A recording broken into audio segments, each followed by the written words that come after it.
Assalamualaikum warahmatullahi wabarakatuh. Salam sejahtera untuk kita semua. Selamat pagi teman-teman. Di sini saya dari perwakilan dari kelompok Sistem Peredaran Darah akan mempresentasikan hasil kerja dari kelompok kami. Saya sendiri Wisnu Dwi Saputro sebagai moderator akan memperkenalkan susunan kelompok kami.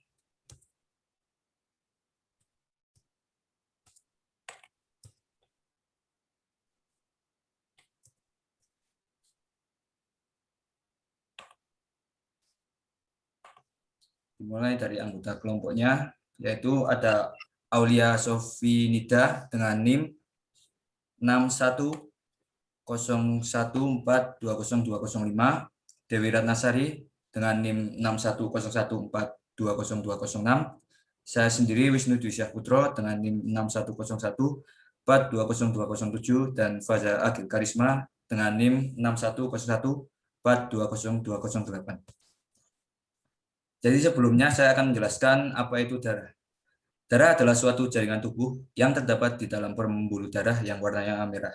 Warna merah itu keadaannya tidak tetap, tergantung pada banyak kadar oksigen dan karbon dioksida di dalamnya. Darah yang banyak mengandung karbon dioksida warnanya merah tua. Adanya oksigen dalam darah diambil dengan cara bernafas, dan zat tersebut sangat berguna pada peristiwa pembakaran atau metabolisme di dalam tubuh. Darah merupakan suatu jaringan yang kompleks. Di dalam tubuh manusia dewasa, sekitar 5 liter darah. Sistem peredaran darah adalah sistem yang memiliki hubungan dengan penggerak darah di dalam pembuluh darah dan juga perpindahan darah dari suatu tempat ke tempat lain. Apa fungsi peredaran darah itu? Pertama, yaitu mengangkut zat-zat makanan dari saluran pencernaan ke seluruh jaringan tubuh. 2. Mengangkut oksigen dan karbon dioksida dari seluruh jaringan ke alat respirasi. 3.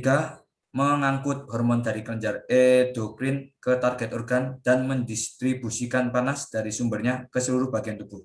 Jadi kondisi yang tetap dapat tercapai bila ada pemindahan zat melintas dinding pembuluh kapiler yang arahnya baik dari darah menuju cairan jaringan atau dari cairan jaringan menuju darah, disebut homeostatis. Sistem peredaran darah pada manusia. Sistem peredaran darah pada manusia ada dua, yaitu sistem peredaran darah besar dan sistem peredaran darah kecil. Sistem peredaran darah besar atau sistemik peredaran darah besar dimulai dari darah keluar dari jantung melalui aorta menuju ke seluruh tubuh, organ bagian atas dan organ bagian bawah. Melalui arteri, darah yang kaya akan oksigen menuju ke sistem-sistem organ, maka disebut sebagai sistem peredaran sistemik. Dari sistem organ vena membawa darah kotor menuju ke jantung.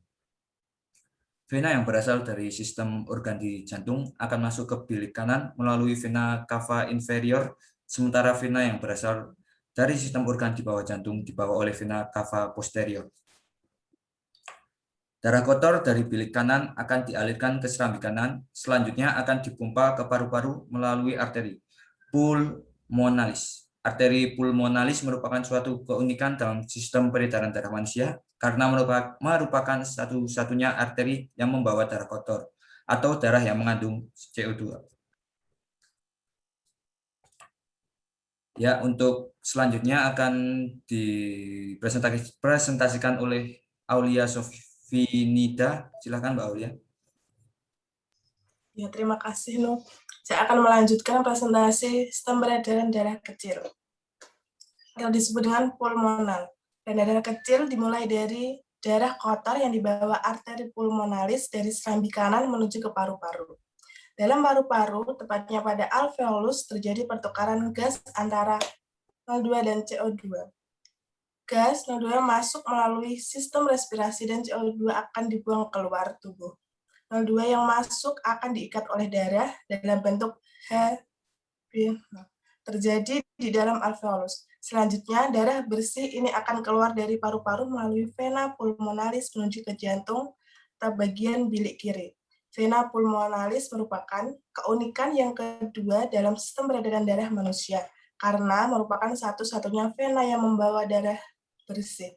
Adapun urutan perjalanan peredaran darah kecil dimulai dari bilik kanan jantung ke arteri pulmonalis, paru-paru, vena pulmonalis, dan serambi kiri jantung.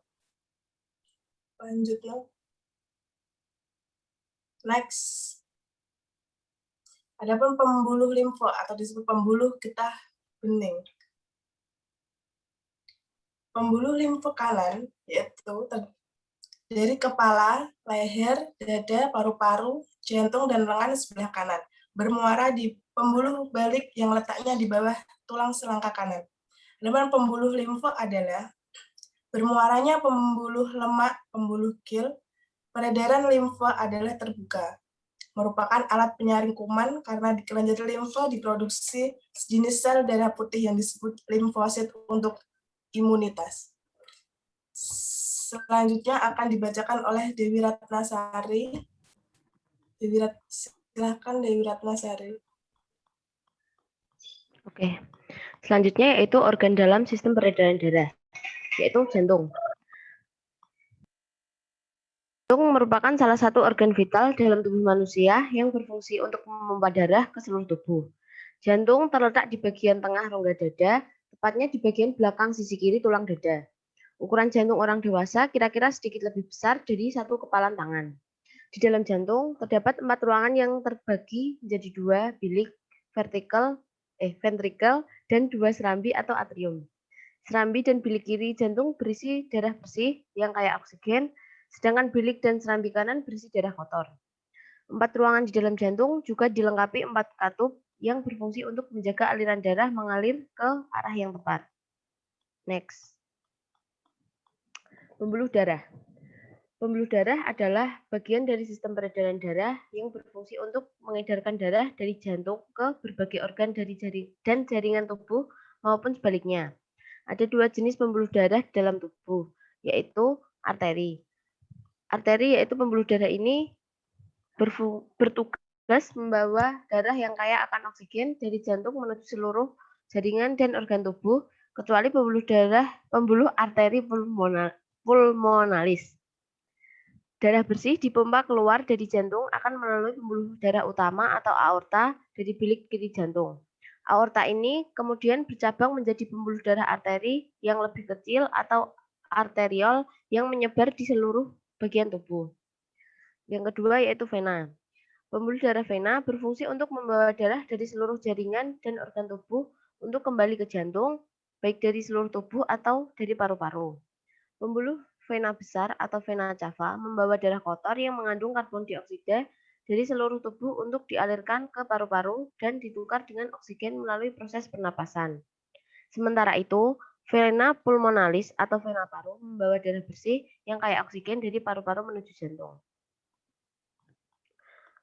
Slide selanjutnya akan dibacakan oleh Saudara Faza. Pengertian darah. Darah adalah komponen terpenting dari sistem peredaran darah manusia. Darah berperan sebagai pembawa nutrisi, oksigen, hormon, dan antibodi ke seluruh tubuh. Tak hanya itu, darah juga mengangkut zat beracun dan sisa metabolisme seperti karbon dioksida untuk dikeluarkan dari tubuh. Darah manusia terdiri atas beberapa bagian yang meliputi pertama yaitu plasma darah merupakan cairan berwarna kekuningan yang mengandung berbagai zat penting seperti hormon dan protein.